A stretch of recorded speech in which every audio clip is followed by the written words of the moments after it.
Okay, I'm Irene Gierzak. This is my husband Thomas, and he was the head trustee of the Lithuanian Club for over 10 years.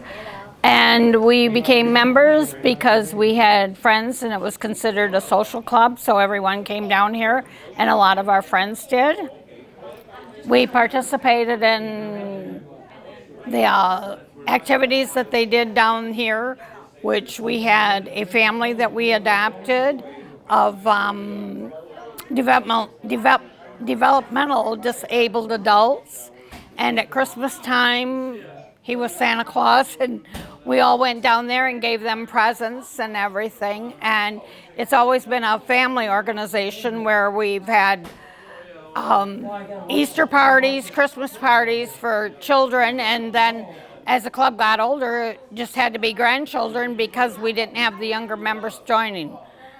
Now we're having more younger members join, which is good, because in order to keep going, we have to have members, and mostly it's done through families, people knowing families or friends that they recommend coming down here and taking part in whatever goes on, or just telling them to come down here and talk to people.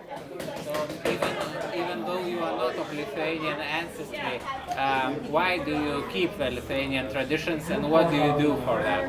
Well, we keep the Lithuanian tradition because that was what the club was founded on.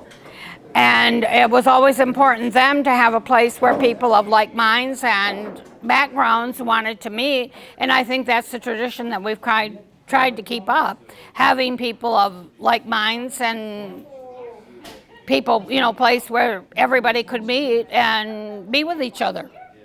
So how did you wrote the book you are holding? Well, the cookbook is one thing that we did, of many things that we've done down here doing, we would have pig roasts and stuff, but I thought it was important for our people. We've had Lithuanian dinners down here before.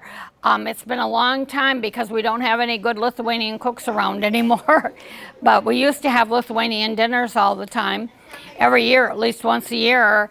So I decided to put a cookbook together. It's a fundraiser. It helped to raise money to help support the club, and I thought it was important to put the Lithuanian recipes in there. So I got them from a Lithuanian magazine out of Chicago, and I wanted to make sure that everybody knew that this was Lithuanian. It wasn't just something from anywhere, because we are proud of the club, and like I say, it's a social club now, and people are proud of it. Thank you. Thank you.